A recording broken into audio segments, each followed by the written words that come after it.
Hello friends, welcome to cook with Sumitra. இன்றைக்கி வீடியோவில் வெண்பொங்கல் எப்படி செய்யலாம் தாங்க பார்க்க போகிறோம். இதே மாதிரி பொங்கல் ஒரு முறை செஞ்சு பாருங்கள்.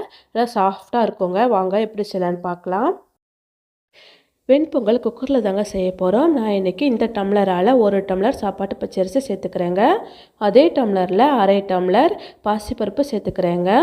நான் இன்றைக்கி டம்ளர் பயன்படுத்தி அளவுகள் எடுத்துக்கிறேங்க. நம்ம கப்பு இல்லைன்னா சின்ன டம்ளர் இருந்தால் கூட நம்ம பயன்படுத்தி எடுத்துக்கலாம். ஒரே கப் வச்சு அளந்து எடுத்துக்கோங்க. 2-3 முறை கழுவி நம்ம எடுத்துகிட்டு வந்துக்கலாங்க. இப்போ நம்ம தண்ணி சேர்த்துக்க போகிறோம்.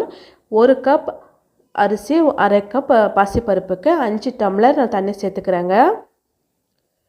5 டம்ளர் நம்ம தண்ணி சேர்க்கும் பொழுது பொங்கல் நல்லா வெந்து வந்திருக்குங்க. நல்லா சாஃப்டாக இருக்கும். இது கரெக்டாக இருக்குங்க. இந்த அளவு தண்ணி சேர்த்துக்கலாம். இப்போ பொங்கலுக்கு தேவையான அளவு உப்பு சேர்த்துக்கலாங்க. இது கூடவே 1 ஸ்பூன் நெய் சேர்த்துக்கோங்க.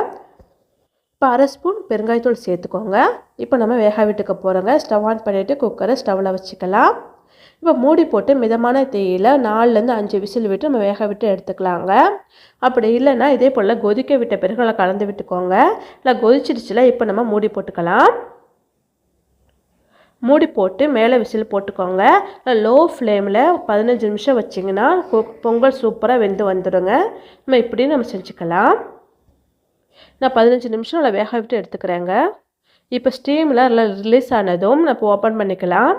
எல்லாம் சாதம் எல்லாம் வெந்து வந்திருக்கு பாருங்கள். நல்லா குலைவாக நல்லா வெந்து வந்திருக்கு பாருங்கள். நல்லா ஒரு டைம் நல்லா கலந்து விட்டுக்கோங்க.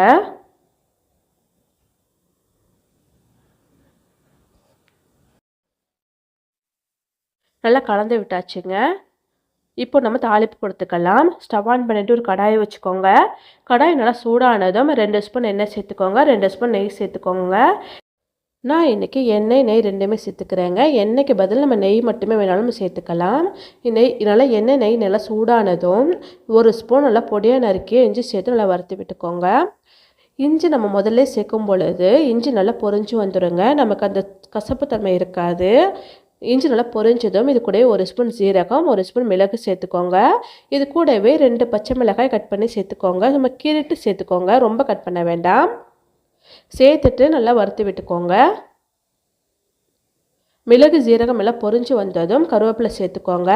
கருவேப்பிலை சேர்த்துட்டு நல்லா வறுத்து விட்டுக்கோங்க. முந்திரி பருப்பு இப்போ நம்ம சேர்த்துக்கலாம். தேவையான அளவு முந்திரி பருப்பு சேர்த்துட்டு நல்லா கலந்து விட்டு வறுத்து விட்டுக்கோங்க. முந்திரி பருப்பு நல்லா ரோஸ்டாகி வரணுங்க. இல்லை ஒரு பொன்னிறமாக நல்லா வறுபட்டு வரணும். இப்போ பாருங்கள், முந்திரி பருப்பு நல்லா வறுபட்டுடுச்சுங்க. இப்போ கடைசியாக 1 ஸ்பூன் பெருங்காயத்தூள் சேர்த்துக்கோங்க. சேர்த்துட்டு ஸ்டவ் ஆஃப் பண்ணிவிடுங்க. இப்போ நம்ம ஏற்கனவே ரெடி பண்ணி வச்சுருக்கிற பொங்கலில் நம்ம சேர்த்துக்கலாம்.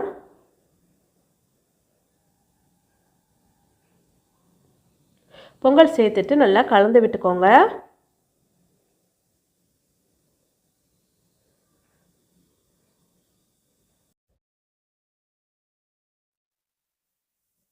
நல்லா கலந்து விட்டாச்சுங்க. இப்போ கடைசியாக 1 ஸ்பூன் நெய் சேர்த்துக்கோங்க. நெய் வேணும்னா நம்ம சேர்த்துக்கலாம். சேர்த்துட்டு நல்லா கலந்து விட்டுக்கோங்க. அவ்வளோதாங்க, ரொம்பவே சூப்பரான வெண்பொங்கல் ரெடி ஆகிடுச்சு.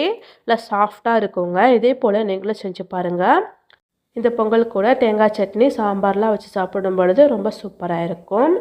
இதே போல் ஒரு முறை நீங்களும் செஞ்சு பாருங்கள். செஞ்சு பார்த்துட்டு எப்படி இருந்துச்சுன்னு கமெண்ட்ஸ் பண்ணுங்கள். இந்த வீடியோ பிடிச்சிருந்தா சப்ஸ்கிரைப் பண்ணி சப்போர்ட் பண்ணுங்கள். லைக் பண்ணி ஷேர் பண்ணுங்கள். தேங்க்யூ.